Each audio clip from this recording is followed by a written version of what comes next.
Hit toward third. Castro has it. Spins. Fires. A perfect game. Roy Halladay has thrown the second perfect game in Philadelphia. Line drive, right center field, base hit. Ground ball over the mound. Waiting for it. Muncy, he booted it. One runner's in. Here comes Swift to throw. Save! Harper hits one in the air, left center field. Back it goes. Harper, the swing of his life.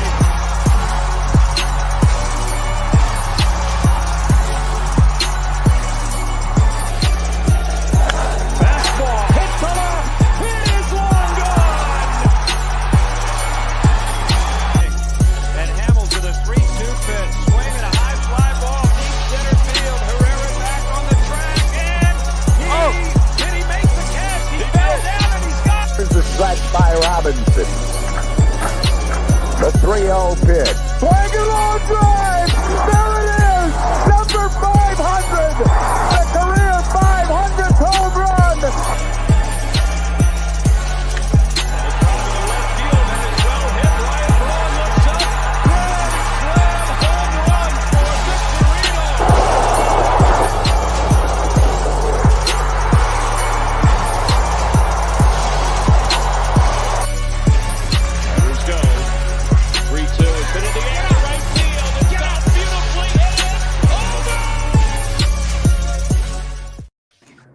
What's going on, everybody? Welcome to the Bell Smashers podcast. This is episode 13. I am your host, Kylie. I'm Jen. And I'm Haley, back at it. And with us today, as you might be able to see, is a very, very special guest. We have Phillies pitcher Mark Appel. Welcome to the show, man. Well, thank you so much for having me. I'm so excited to be on the show. We're excited to have you, especially with spring training happening right now, pretty much. That's right. Yeah, I know we're recording earlier in the week, but yeah, tomorrow's pitchers and catchers report. So like everyone, I mean, a lot of guys are already there. We're itching to go. We're excited to get going. Yeah, the social media team's been posting some pictures, and it's getting us excited.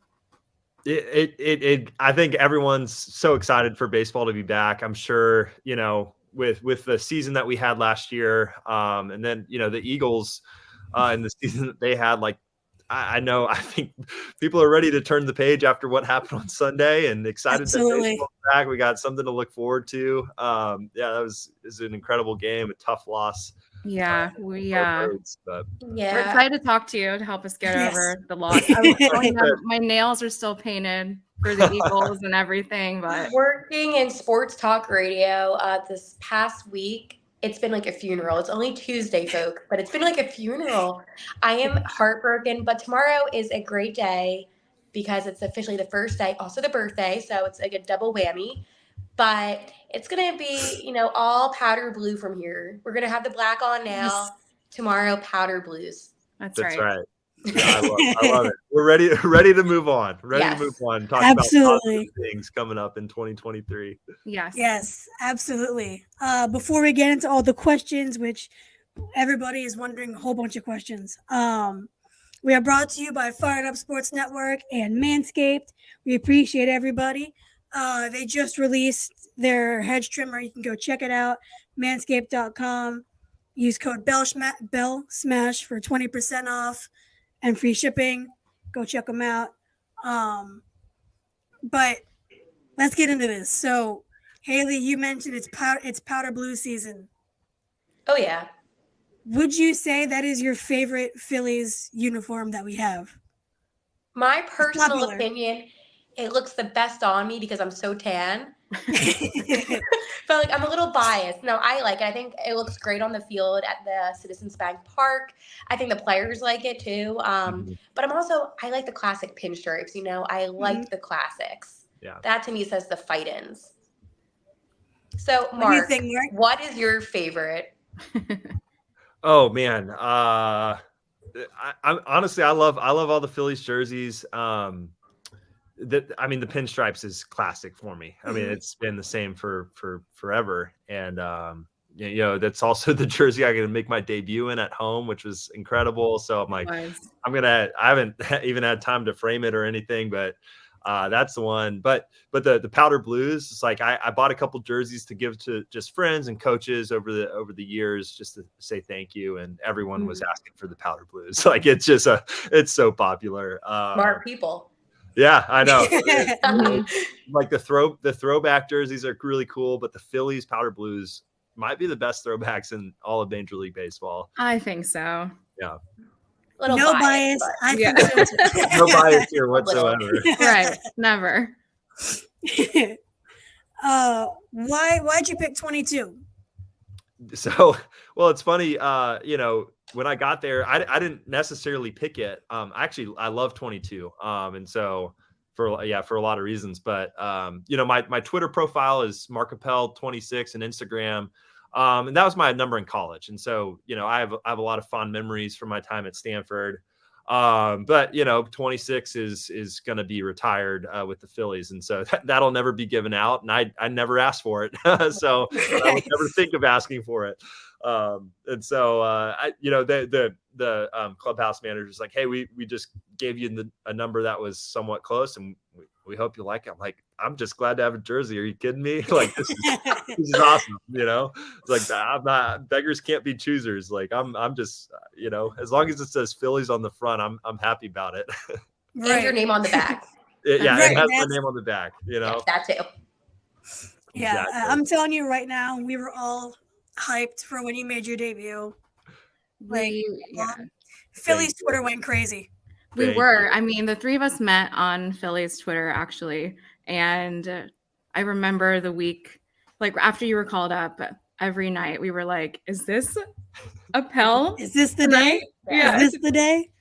So it was a very exciting time for us. Can't imagine what it was like for you. Yeah, it was overwhelming, honestly. I mean, and I shared a little bit on Twitter, just a little bit of my story, and you know, if you read a little bit about it, it's like, for me, honestly, it's like I felt like I had years where I thought that day would never come, you know, and you know, JP Morosi interviewed me on MLB Network after the game, and that's what I told him. I'm like, I like this dream that I've had for as long as I can remember, like, was dead for a number of years. When I wasn't playing, I was injured. I was like, man, I don't even know what's going on. I don't know if I could possibly come back. And when I had the itch to come back, even then it was like, all right, this is going to be a really long road. And chances are, honestly, it's like, it's probably not going to happen. If you're just being like reasonable and logical about it. And so, yeah, so the fact that it did, it was just like overwhelming. And it just felt like everything that happened last year was way more than I could possibly have hoped for or imagined. And, you know, it's funny because it happened in 2022 and my number's 22. And so it's like, for that reason, like 22 will always be like a special number for me.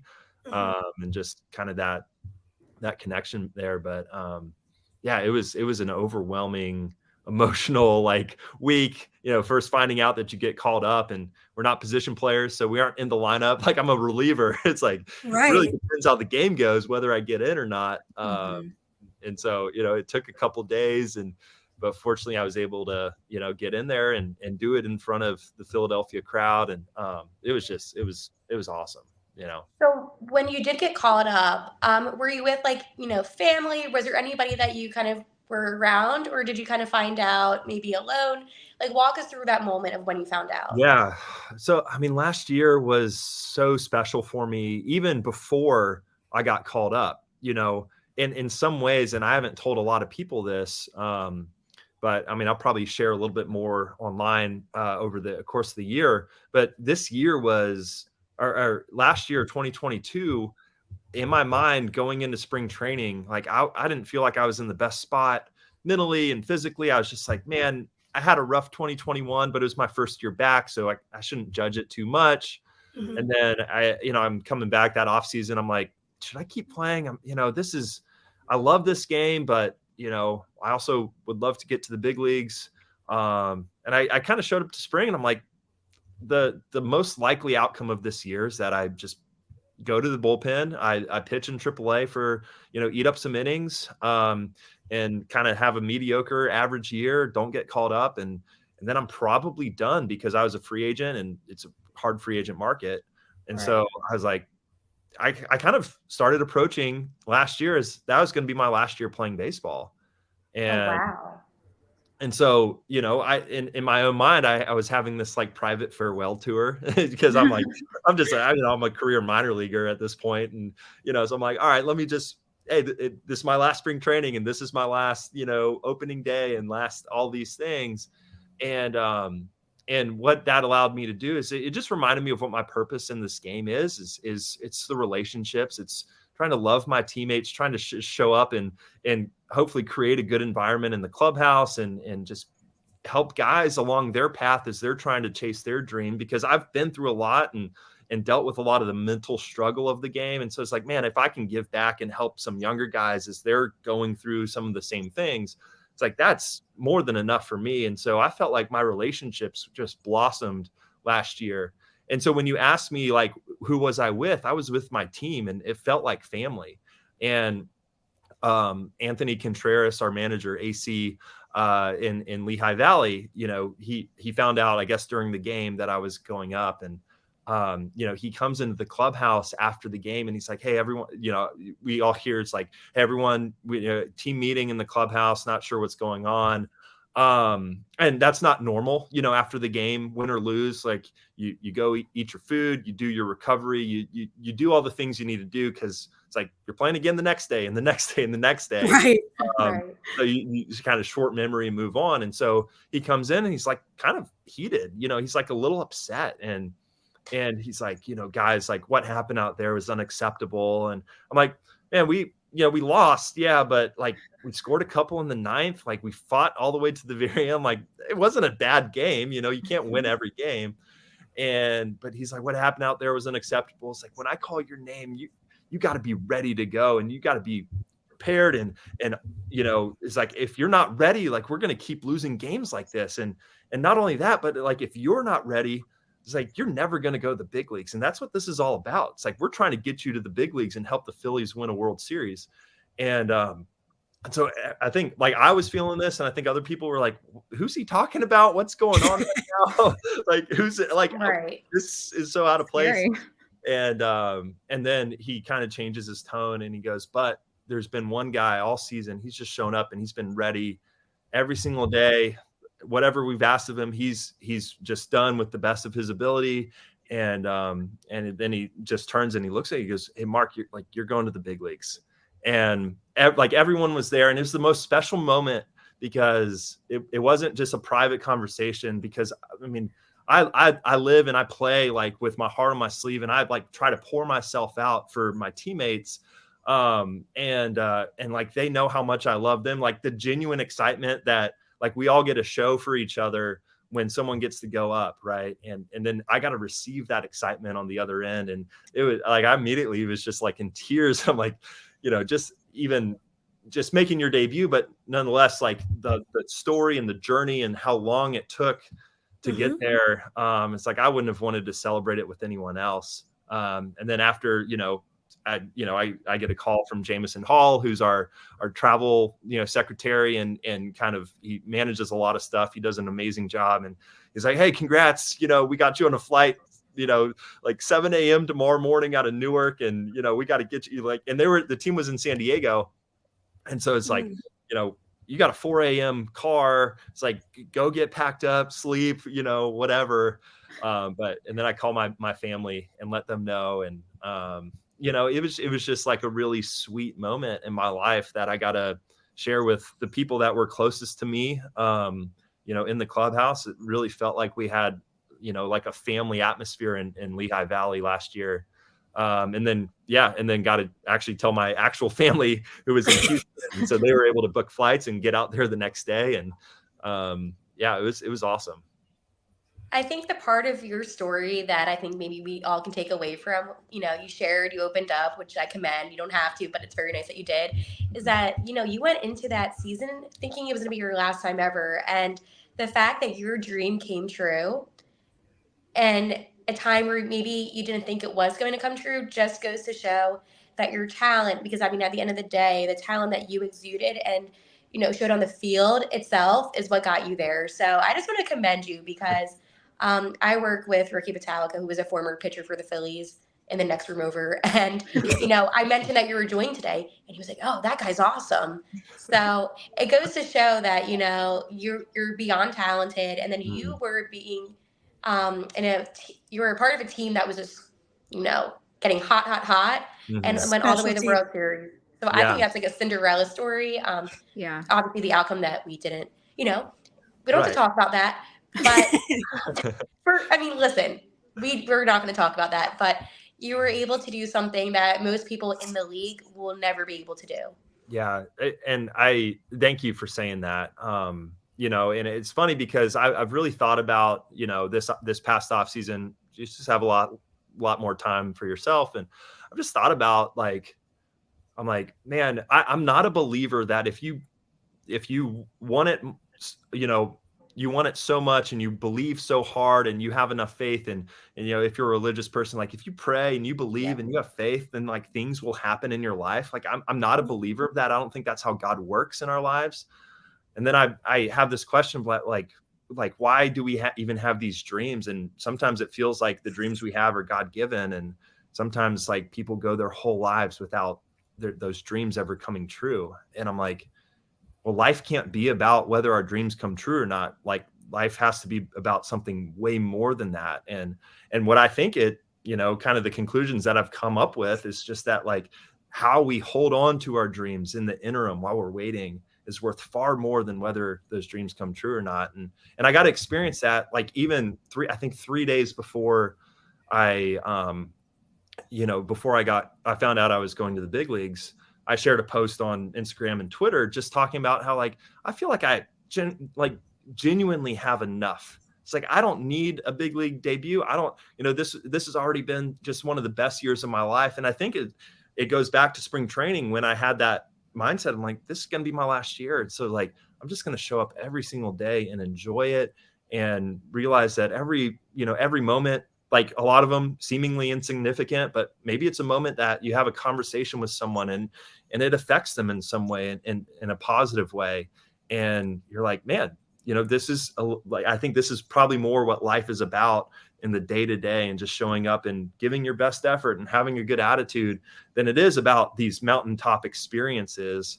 And I think also it's living in that way, it takes way more faith. But it also, I think, is the way that you actually get to experience the mountaintops because you aren't concerned about getting there. You're just enjoying, the climb, which can sometimes be exhausting, right? And treacherous or whatever it is. But you eventually get there and you're like, wow, I didn't even need this. I was enjoying life so much already. And just so sweet that God would let me experience something like that. So. God works in the best ways possible. Yeah. And really does. I don't know about everybody else's beliefs, but I'm always praying all the time.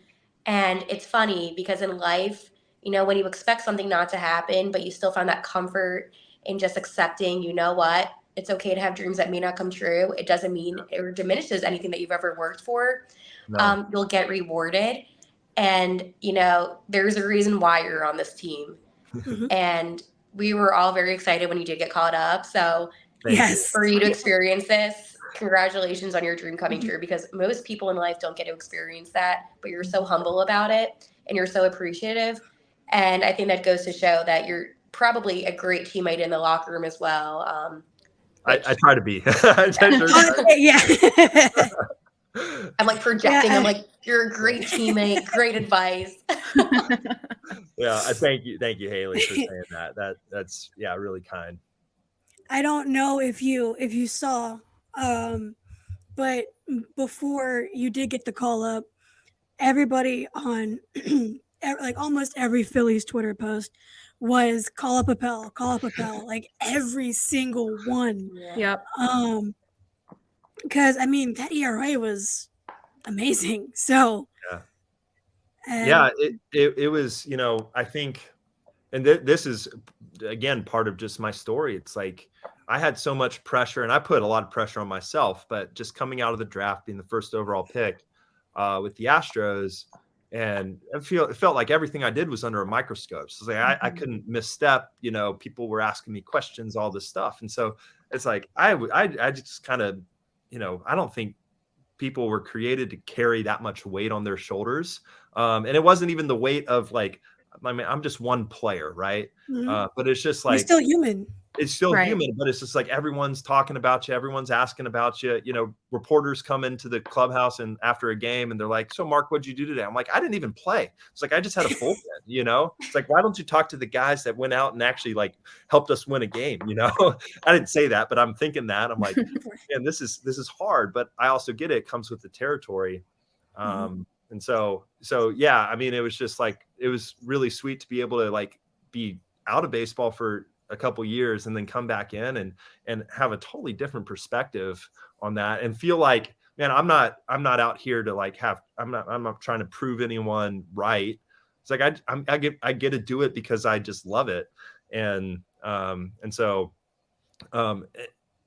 also felt like early on, it's like every time I got called up to another level, so A-ball, AA, AAA, it's like I didn't have great numbers. It was based on my previous pedigree that they called me up. They said, well, this is just the development timeline. And so it's like, you're going to go to A-ball for this long and then AA and then start the next year in AA and then go to AAA, regardless of probably my performance. But going from the AAA to the big leagues, it's like, they're only going to call you up if you're going to help the team, And so I felt like almost every single call up I had wasn't like, man, I'm just dominating this level and I know I deserve that call up, until last year where I'm like, man, I executed, I was effective. I got guys out. I figured out what my role was on the team. And I just tried to do that to the best of my ability, and it worked. And it's like, so when I finally got there, it's like, I didn't feel like I didn't belong, or I didn't feel like this imposter just walking around the clubhouse. I felt like, I belonged. And the cool thing was the last 2 years, I was with a lot of these young guys in the minor leagues. I got to see Bomer and Stott and some of these guys. And then all the old guys are like my age. And so it's like, like I was in the Futures game with Schwarber back in, 2015 or whatever. And, it's like I played, Corey Knebel was in the bullpen then. It's like I played college baseball, like summer ball with him, So it's like there's so many connections. And I'm like, man, I feel really welcome and at home here in the clubhouse. It was really cool. I've noticed the sort of family atmosphere the team has had lately. It's really cool to see. So you, with your Twitter, which is always fun to follow. Yeah, agreed. You tweeted out what people would like to see from you in terms of kind of talking to people about what you do and everything like that. And I was only like with pitching, what goes into the mentality, especially when you have a guy like JT and a catcher. So he's going to be able to block and do all those things. So what kind of mentality do you have going up with a guy like JT against a good batter? I mean, having JT behind the plate, even Garrett, Stubbs is great. Plate, but like JT is the best catcher in baseball, and so you're like, it just adds confidence to our staff and our bullpen, just all of his tools are off the chart, and he's smart. He cares, he cares about you. Like he wants you to be successful, and he believes in you behind the plate. And so it's like all of that combined, you're like, man, it's like, I feel like I can live freely. I can play freely and just trust him that, and so unless it's like I have insight into how my stuff plays against a certain hitter, and he calls a pitch and I'm like, no, like I know 100% confidence if I execute this pitch, like it's going to, like, we're going to get this guy out. It's like, that's probably the only time I'm shaking him off, honestly. Someone on Twitter asked me, it's like, just it was just like a hypothetical. It's like, all right, Mark, you're closing out the World Series, Game 7. Like, what pitch are you throwing? I'm like, whatever JT calls. You know, it's like we've got the best catcher in baseball behind the plate. Do you feel more comfortable about if you throw ball in the dirt, if it happens, do you feel more comfortable with him? Oh, yeah. I mean, sometimes I'm like, catchers, I have so much respect for catchers because I could never do what they do. And like, I hate making them work extra, like blocking balls and stuff like that. And so I'm like, I feel a little bad sometimes. But if it's a certain pitch and like, I'm like, hey, I'm missing in the dirt. If I'm missing anywhere, because I can't miss over the plate, it's like it's not an issue whatsoever. But I mean, it's also gives you so much confidence that you're like, even if I'm missing the dirt, I know that runner's not advancing, and you know, right. it's like we'll be able to go to the next pitch. So it's awesome. You even get thrown out of it if it's at a right spot. Yeah, seriously. I mean, it's like you never know. It's like maybe we'll just try to practice throwing balls in the dirt to bait the runner to go, and we just keep throwing them out. Hey, if that happens, yeah, I'm not probably not the best strategy. Don't tell coach that. Sorry, guys. I could obviously my camera was on. I'm at the radio. I was talking to Ricky Batalico about something. Ricky Bell. I work on his show, so I was like, it's during break, so I was like, I will be in their next segment to record stuff. I'm like, but I have like a very special guest, and everyone was like, who is it? And they all were like freaking out. Well, not him, but he doesn't care about those things. That's awesome. But I was listening. I was actively listening. Love it. So I have another question about your approach because you've been both a starting pitcher and a reliever. So from your perspective, what's the biggest difference in how you approach your game? Yeah, that's a great question. You know, being a starter is so regimented and routine oriented. And so, you know, it's just been, it's been a transition and like a little bit of change, but like, I feel like where I am in my career right now, it's like the bullpen really works for me. Because it's not like, I don't have all this time to think about my next game. Right.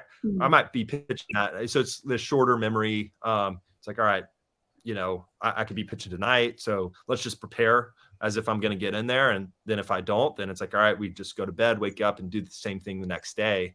And you know, it's like, I feel like you have a baseline work level that you do every day.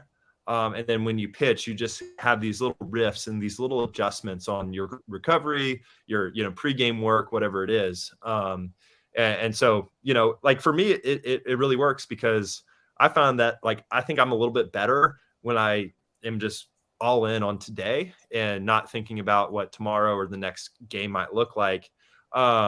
You know, and so I think it's been successful for me. And, you know, I have no idea like what specifically my role will be because, you know, I had outings last year where I would go 2 or 3 innings and then outings where I'd go 1.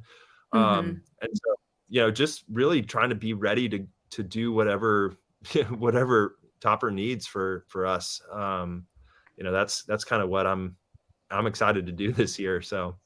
Yeah, that's awesome. And we loved that 97-mile-per-hour sinker as your very first major league pitch. It felt good. Amazing. Yeah. Not too shabby. No. Yeah. Yeah, not pretty too great. Yeah. I'm like, you know. I was like, dang, I still got it a little bit. I don't know, you know. Like, geez. I've always wanted to hit off a major league pitcher. Like I could never. Like I would love to just take an at bat. Oh, I could. 100%. Okay. It may not hit the bat. It might hit me because I might like kind of move up a little bit. But yeah, like I'm always down for the challenge. He's like, don't do it. I spoke at this group. It's like a Fellowship of Christian Athletes deal in near Detroit, Michigan last week, actually. Kind of random how it all came together, but one guy asked me, and he was on the baseball team. He's like, "You ever get any at bats in pro ball?" I go, yeah, I was 0 for 7 with 4 strikeouts, but I drew a walk. So I got an on base percentage, and I almost scored. And so, yeah, so I feel pretty proud about that one. That's about all I can do, honestly. That's Hitting better these than out like back. all of us. Yeah, that's better than I would do. Which Because I mean, you see people hit 97-mile-an-hour sinkers or Yeah. 103-mile-an-hour fastballs, and you're just like, I can't hit that, but I would love to try. Yeah. Mhm. Like, I just want to see what that looks like. you know? right. Yeah. Scientifically proven, it is impossible when you break it down, and I've said this fact before, I'm like obsessed with it, to actually hit a baseball with, I guess, the measurements of the bats and the speed of the ball velocity, all that stuff, right? So it is incredible, but I feel like in life, if you don't try, you'll never know. Right. So it's kind of like maybe the Phillies should have like an event, like a charity event, and it could just be like, well, we don't know, but the problem is Try to then hit it. you don't want to tire out your arm though. Right. Because you have to pitch. Right. Winning's too important. You know what? We're gonna veto that. I don't pitch. I can't pitch, and people can hit off, and then charity, boom, money. We also have to think about how to give back to the community here in South Philadelphia. So do like a home run derby with like fans pitching, and Oh, I'm down. Reese Hoskins just hitting tanks into the left field bleachers. it's like batting practice. Yeah, exactly. Honestly, we have a plan here. We should do it. We should do But for it, charity. right? Awesome. Because not everybody wants to do a 5K. Right. But everybody wants to hit dingers. That's right. Everyone wants to hit dingers, 100%. With the bell. Dude, imagine like if you hit the bell, that's like you get a 1-day contract or something. Is that even possible? How far is that? Yeah. That's- I don't know the last time someone did that. I don't think You I've gotta ever hit done. over 500 feet, you know? Look, if Easy. Bryce is hitting against a random citizen, that's going to New York. Did you say a random Dude, citizen? I mean, he's hitting it out for sure. But part of it too is like you want to use the velocity like that. The harder it comes in, the harder it goes out, you know? Right. Yeah. And so, it's like Science. I don't know how that happens. It's wild. Crazy. Mark, maybe that can be like a little side project for you, is to hit the bell. Hit the bell. There you go. Like, Hit the bell. I don't know if I could do that even if I was standing in the outfield grass. I will say though, so last year, when we were playing catch before batting practice, it's like 3:00 or something, and the other team is out there, their pitchers are out playing catch. And well, so the Braves have this guy, I forgot his name, but he was a reliever that was kind of up and down last year between AAA and the big leagues. But in the offseason, I think he's like, or at least he grew up, and I don't know if he still does in the offseason, but he grew up in like a ranching home. And so he knows how to like lasso and all this stuff. Right. And so he would bring out this lasso, and he had this little like thing, this little like, I don't know, like a little sock or little place to put the ball in this lasso, but he would like spin this thing around and then he would launch it. And no joke, that would hit the bell from home plate. Like it was like he was in far left field, like where the visiting team is, and they're all the way down the line. And he threw it out of the stadium over the right field bleachers, over the fourth deck in right field at Citizens Bank. Like It was like to the point where he did it. And then everyone ran into the clubhouse, like our clubhouse, and was like, "Hey guys, you got to come out and see this unbelievable thing I've ever seen." And he did it again. And it was like, "Oh my goodness, this is crazy." Yeah. It was the coolest thing I've ever seen, honestly. I love I'm surprised that. Barstool Sports didn't like end up posting it or something. Seriously. Yeah, where is this footage? I don't know if we have footage. I think he did it back in Lehigh Valley because he got sent down and we were playing Gwinnett, and we were like, "Oh, you got to do this for all of us." But he was like behind home plate and he was just launching it. And I mean, he would be throwing it. I think he hit, if y'all have been to Coca-Cola Park, at the top of their scoreboard in far left center field, they have a Coke bottle, that when you hit a home run, it opens up and a firework shoots out or whatever. He hit the Coke bottle from home plate. And I was like, that's 550 feet. No joke. It's the craziest thing I've ever seen. So we need to find this man. You probably know better than I do. Okay, this is a team effort on this podcast. We're putting this out here. If you were this man, listen, we need to the Citizens Bank. Listen, I can get us in. I live a mile away. I can hop the fence. I don't care. Yeah. Mark has access probably.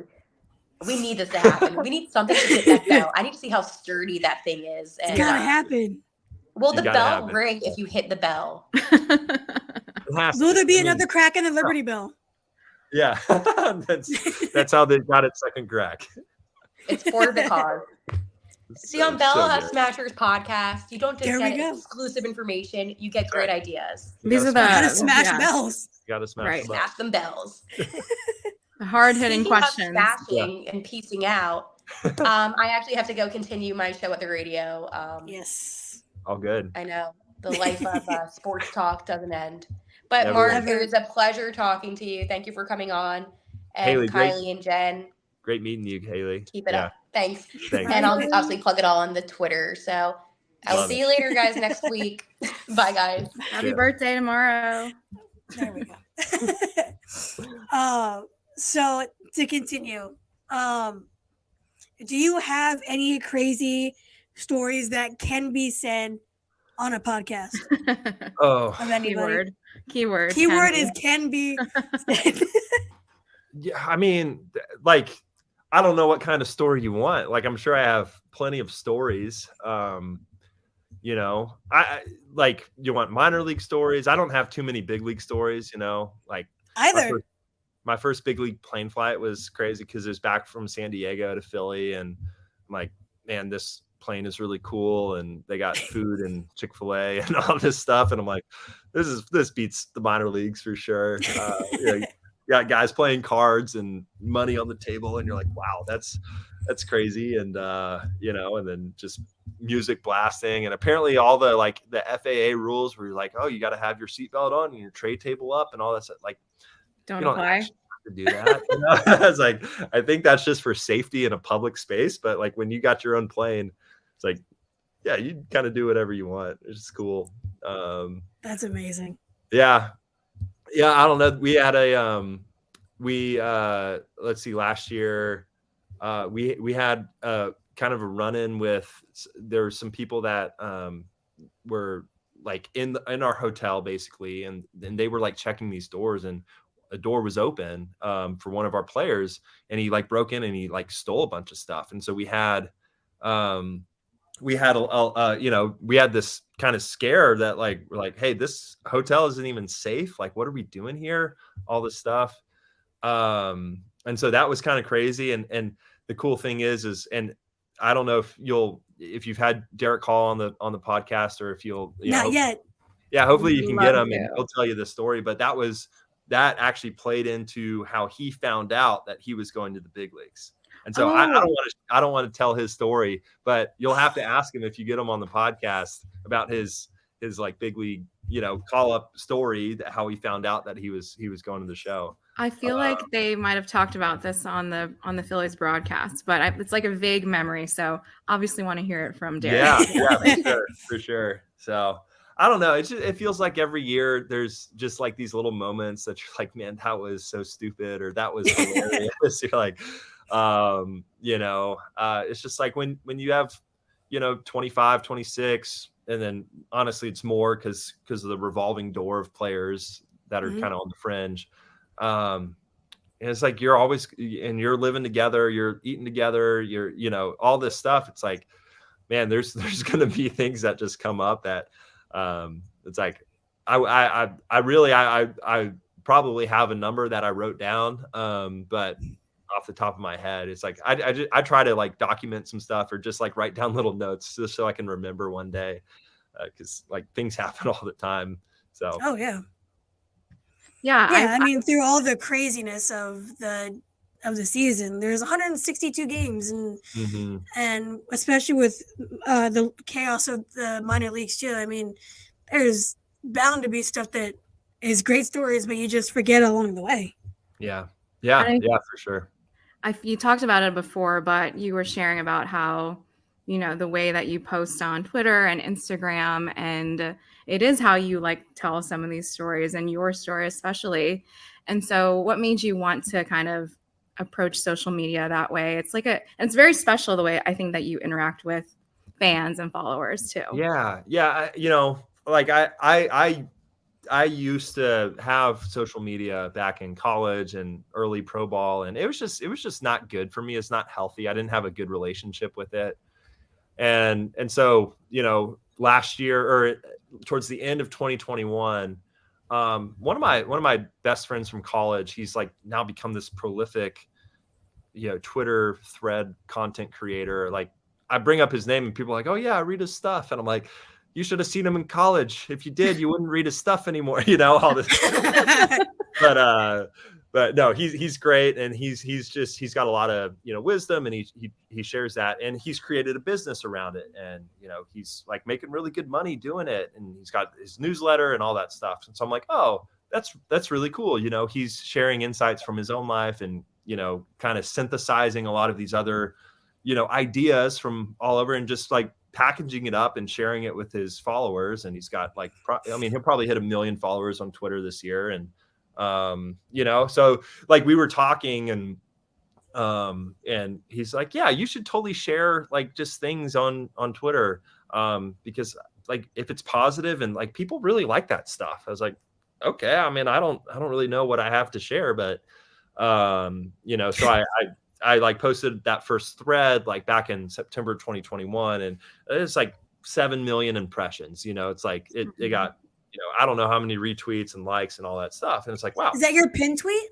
No, not my current pin tweet, but it was the one that I used to have pinned. But it's just like sharing lessons in my career, and that was like, hey, I was the first overall pick. I was called the biggest they are, and people were like, oh, this is awesome. Like you should totally, you should write a book. You should do all that. I'm like, whoa, like easy. This is just like a couple tweets on Twitter. My goodness. But you see the power of the internet, and you're like, man, you can tell stories. And if you're thoughtful in the way that you tell stories, you can actually make an impact in people's lives, and people can be moved by that.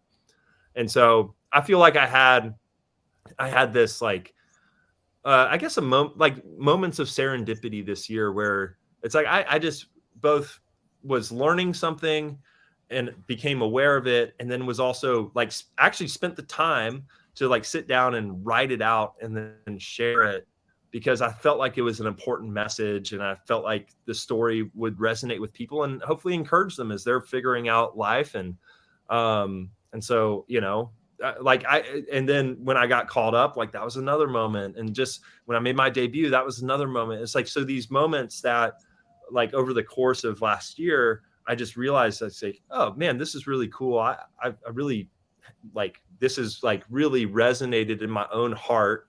And maybe if I take the time, I can share that with other people. And I feel like a lot of people resonated with just the story and the manner in which I shared kind of these like lessons or thoughts or pieces of advice, or, honestly, it's like I was just like telling my story, but sharing the insights I learned along the way. And like I got a lot of DMs and messages just being like, man, like I really needed to read that today. And I'm like, it's like, exactly. Just get one of those. Like, it's all worth it, So yeah, I really see the power of positivity on the internet.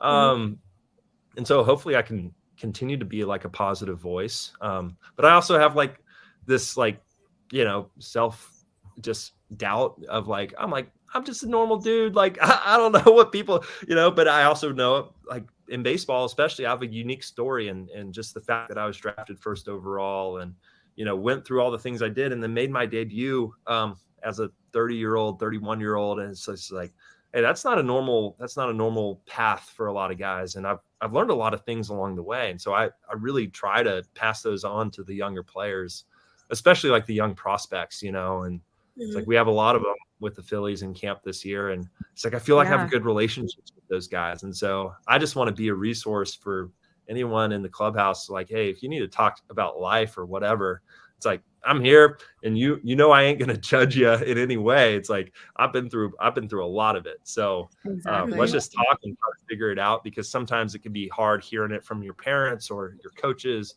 or even feeling like, oh, I got to go to the sports psych guy, and I'm like, oh, there's so many things wrong with. I'm like, no, there's honestly, there's nothing wrong with you. It's just like you're just experiencing what it's like to be a human for the first time, instead of this superhero baseball player. and that's okay. I mean, we can figure that out. So I mean, I really appreciate your openness about mental health, especially because there is still such a stigma, I think, especially for athletes. And so just even sharing a little bit about it makes a difference too. Yeah, I think adding the human side of sports is what, like, because a lot of people forget that you guys are still humans. But we talk about it on the pod all the time. We do, and so it's nice when the human side is brought up in a positive way, and people can realize what it is like. And I think that's what people really appreciate about what you do with Twitter. Well, thank you. I that's all the encouragement I need to try to keep sharing stuff. And it's also a balance too. Like during the season, it's like I'm here. I'm not here to build my own following or stuff. I'm here to help the Phillies win. Right. And like I care deeply about that. And so there are things in the clubhouse that I'm like, those things got to stay in the clubhouse, because my relationships with my teammates and my coaches is far more important than giving little tidbits and insights. Exactly. But I feel like I have a decent, grip on that, and just like I try to be protective. And so when I do share something, I really hope that it's something worth reading. And like I don't want to spam people's inboxes or their timelines or whatever it is. It's like I want to write something that, and I usually spend a lot of time. It's like a lot of my time last year was spent, it's like in the mornings I would just go to a coffee shop and I'd sit and I'd probably read and write for a couple hours every single day. And a lot of stuff that I write is just in my own journal, and it'll never be shared with anyone. And that's fine. But the more you write, the more you start to see these trends, and you're like, oh wow, I'm actually connecting the dots on all these experiences in my life. And this is something that I think can really be shared with someone. And then now you're forced to like condense it onto a medium like Twitter. Right. And so it's like, I have my first draft, and I'm like, this doesn't work on Twitter, and so you figure out like, all right, I got to be careful about each word, because you only have, and it's been a great exercise, because I found that I really enjoy writing, and that may be something that like I want to keep doing in the future. And so, yeah, so it's been like great, low risk, just like fun place to do it. And then you can connect with fans in a really intimate way. Yeah, absolutely. I think you should keep doing it. You're good at it. You are. And again, it's like touched people and their lives. So, and that was another question I had, because I've heard you say that you like to challenge your mind. So besides writing, what are other ways that you like to challenge your mind off the baseball field? Yeah. I mean, really reading is like sometimes a challenge, because I'm like, I can get so distracted by all sorts of stuff. So sitting down and reading for 30 or 45 minutes is like, it's like by the end of that, I'm like, man, I feel really good about my life, and good. Like, I feel like I'm going to have a good day today. And then, I think it's just thinking about life and really with the purpose of trying to help people. I used to be super interested in business and all that stuff. And I found that, I got into a little bit of that when I wasn't playing. And I just found that, man, as much as I love just thinking about that stuff, I can't really do that while playing baseball. Like it's too much. Like I have to be all in. And when I feel like in anything you do in life, if your heart's divided in some way, it's like you just aren't going to be able to give your best effort to that thing. And it's almost best to just say, hey, I'm just going to say no to this, even though it's really good. And I heard this kind of this story of Warren Buffett. He was like on this plane or something, and the pilot was talking to him, and he's like, hey, how do you, invest, and how do you do all these things? And, he basically said, make a list of the top 20 things that you want to do in your life. Like just anything that you want to do, anything that you think would be good, worthwhile. Maybe it would give you some sense of purpose and whatever, right? So make a list and then prioritize them 1 through 20. And this is an exercise that I've done. And he said the the first like 3 things you need to, like, those are the things that you need to focus on. You need to just absolutely say yes to those things and give your time and effort. Things like, 4 and 5, like those are maybes. And then 5 through 20, even though those are like really good things, right? The things that you care about, you actually need to relentlessly say no to those things no matter what, because they're good enough and tempting enough to distract you from what's actually most important. And so there are things in my life that I absolutely love and I would love to do. And even right now, I'm like, I'm kind of connecting the dots. I'm like, okay, with what happened last year, it's like, there's clear that like my story and sharing about mental health and sharing about my story, like resonated with people. And that's actually become like a sense of like how I want to, leave an impact on the game of baseball and people's lives. And so like that is climbing up in the ranks. So I'm like, how do I do that? But if like, I had the idea, I was like, maybe I start a podcast and have conversations around that. But I'm like, I don't want to be just another podcast guy, athlete with a podcast. Like there's so many of those, and, and very few of them are actually like really good. I hate to say it, and so I'm like, is that something that's in that range of like, oh, that's tempting enough that I think I want to do that, but I need to say no to it because it's, it distracts me from what the most important things are. And so, yeah, it's a super interesting like thought exercise for any of us to do in our own lives. Yeah, it is. So. I know. I want to do it. Yeah, I know. I was just thinking that now too. I was like, wow. Yeah, it's pretty crazy. So, and I realized that a lot of the stuff that I was doing in the years that I was out back then, they were in the top 3 to 5 things, and then life changed. I got an opportunity to play again, and I went through the 2021 season, and I realized my heart's divided, and I'm trying to manage these things. And, it's like my home. Like I loved my home, I lived in it for 5 or 6 years back in Houston, but I sold it in at the end of 2021 season, because I'm like, I am my heart's being divided because I have to manage that. I have to care for it. I have to, figure out the maintenance, all that stuff. It's like, that's all stuff that's taking me away. As much as I love that home, it's taking me away from like what my purpose is and what my ultimate priorities are, and like being here and present with baseball. So, yeah. I love that. That's awesome. That's something that's relevant to everybody. Yeah. So, continuing with the Twitter, you also said that since 2017, this is your first big league spring training. Yes. How are you? Yeah, since 2017. That's right. Yeah. Yeah. I was yeah. How are you approaching it this time? Like what's changed? What's like the difference in the approaches with this training? Yeah, I mean, I think it goes back to kind of the sense of purpose that I had last year. Just like, in some ways, like this could be my last year playing. Like, I just don't know what the outcomes of this year will be. And because I don't know the outcomes, all I can do is just show up every day and give my best. And so just like, just the purpose that I feel, and just like the work that I do. And I just love getting to play baseball, and I don't know when that'll end. It could be sooner than later. It might be later than sooner. And so yeah, just showing up ready to work and giving my best focus and effort every day. And then also just like engaging in the relationships and with my teammates. Like, I feel like I made a lot of connections last year that I really valued. And even when I went into the off season as a free agent, it's like really the only team I wanted to be back was the Phillies. And it's in large part because of all the relationships I had last year.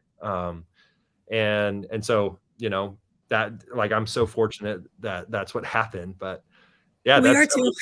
Yeah. Yes. Very simplified focus. It's like my work on the field, and then just the relationships in the clubhouse. And I just want to invest in those things and, spend my time doing those things. Regardless of what the results are, I feel like they're worthwhile. I love that. Yeah, same here. I'm actually coming down to spring training to see you all play. So I'm excited. I'll be tweeting from the Bell Smashers pod social media about Love it. So yeah. When are you coming down? The very first weekend of the games. Cool. Yeah.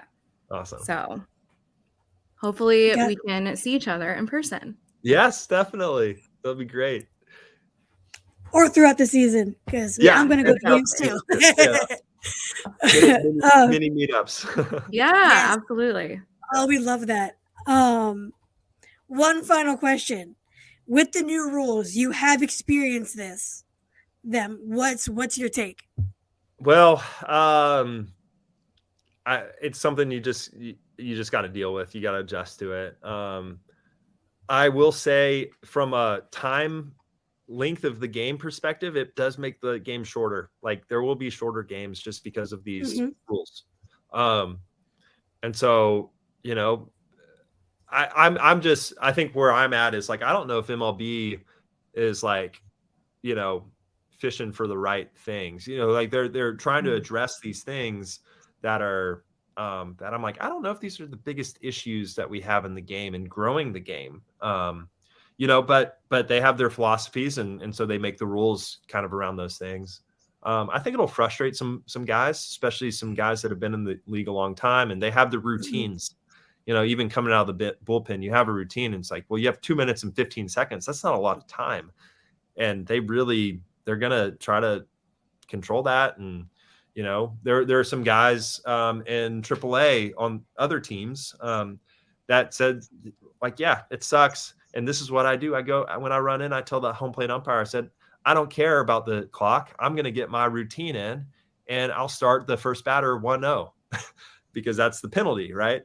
And he's like, I don't care. I'd rather get my full warm up and be ready to pitch than not get it. And, he's like, I don't care. I'll be 1-0. So be it. Right. And I respect that. Yeah, same. Yeah. You'll see some pretty frustrating moments this year.